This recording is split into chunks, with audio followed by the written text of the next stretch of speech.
welcome to the Kelley's Pace YouTube channel. My name is Andrew. Today we're taking a look at the best stability shoes from every brand in 2026. What is a stability or support shoe in 2026? Hoka.com has an explainer. Quote, "Stability shoes are designed to guide your stride and provide structured support, especially helpful if your foot rolls inward, overpronation, outward, underpronation, or if you simply prefer added stability when you run." While overpronation is the most common reason runners seek out stability shoes, these models can also benefit those with flexible arches, a history of lower body discomfort, or anyone who wants a more balanced, supportive ride. To find out if you're an overpronator, visit Kelley's Pace in Mystic, Connecticut, or your local fine running retailer and ask for a gait analysis. A good shoe store will help measure your feet, arch height, and walking stride to get you in the best pair of shoes for running or walking. Now, let's take a look at 2026's best stability shoes for running and walking from all the big brands. Working alphabetically, let's first take a look at the ASICS Kayano 32.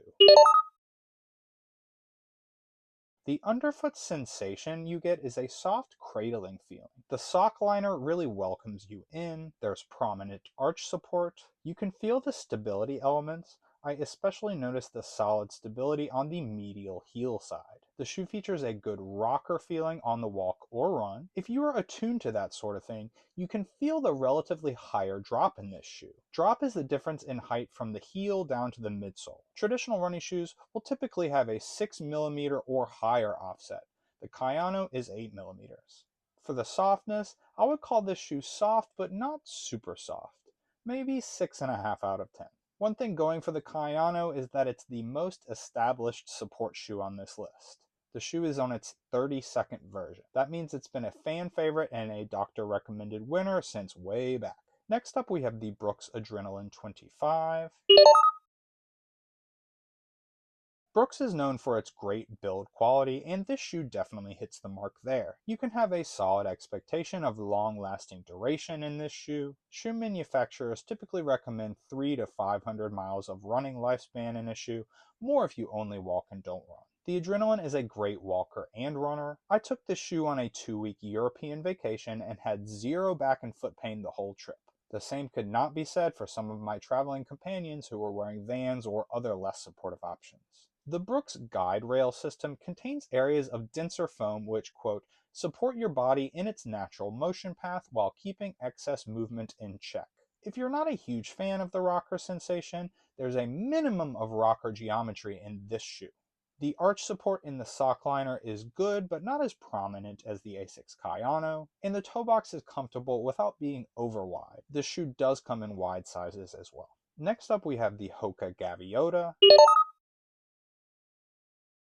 This shoe has a naturally wide toe box and is probably my pick for the most comfortable walker and stander on this list. I recently wore this shoe as my travel shoe in and out of New York City when I went down for a duathlon race. For one night in a hotel, I had 4 shoes. My traveling Gaviotas, 2 different pairs of fast ASICS shoes for the running legs of the duathlon, and 1 pair of cycling shoes for the bike leg. I ended up winning my race, all thanks to this comfortable 4th pair of Gaviotas I traveled in. An enhanced H-frame in the midsole provides stability. Hoka says this element, quote, "is designed with an open H shape which provides a smooth transition into the gait cycle and targeted support on the medial and or lateral side of the foot." The Gaviota still has some of the famous Hoka cushion and rocker found in its cousins the Clifton and Bondi, but not as much. I'd give it a 7.5 out of 10 on the softness scale. As mentioned, this is an excellent shoe for standing on your feet all day. Hokas are well liked by healthcare professionals, teachers, and anyone who stands all day. Even if you're not an overpronator, you can still wear stability shoes if you try them on and they agree with your feet. Next up is the New Balance 860 version 15.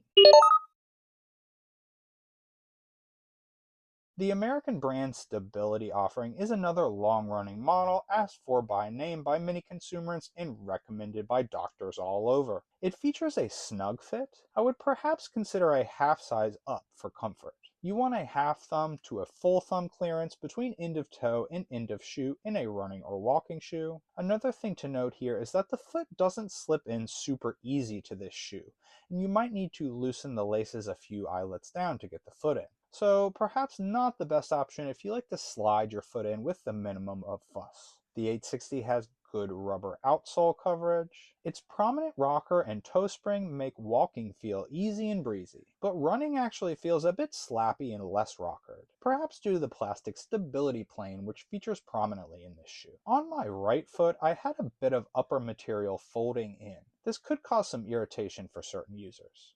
It might feel too corrective or prescriptive for some, but great for others who need that support. The larger stack height than the other shoes on this list will put you higher off the ground than the average stability shoe. This might be the right shoe for you if you need lots of stability in correction. Next up we have the On Cloudrunner 3.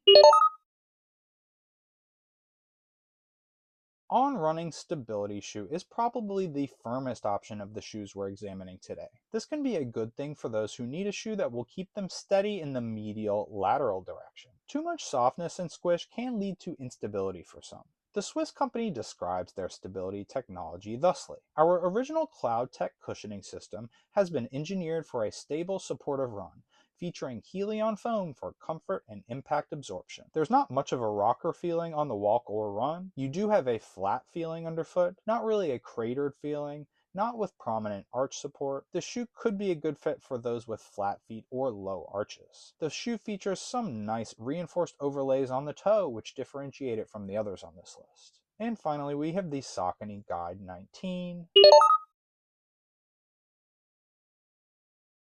Saucony's guide makes use of what the brand calls center path technology. Quote, sidewalls guide your foot for balanced support without feeling stiff, helping you stay in control mile after mile. I found the Power Run foam pretty springy for a stability shoe, shoes which often come with a reputation for less bounce than neutral runners. There's decent arch support here, although not as much as the ASICS Kayano.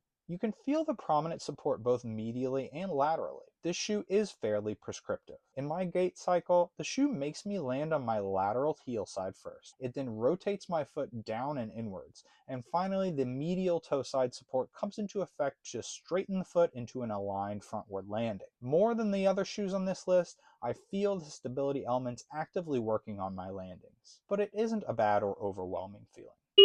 So we've just taken a look at some of the best stability shoes from every brand in 2026. Have you tried any of these? Let us know what you think about them down in the comments. And come on down to Kelley's Pace in Mystic, Connecticut to try on any of the shoes mentioned in this video, or visit us from anywhere at kelleysPaceMystic.com. If you like this video, please tap the like button and make sure you're subscribed to the channel for more great shoe content to come. Thanks and happy running!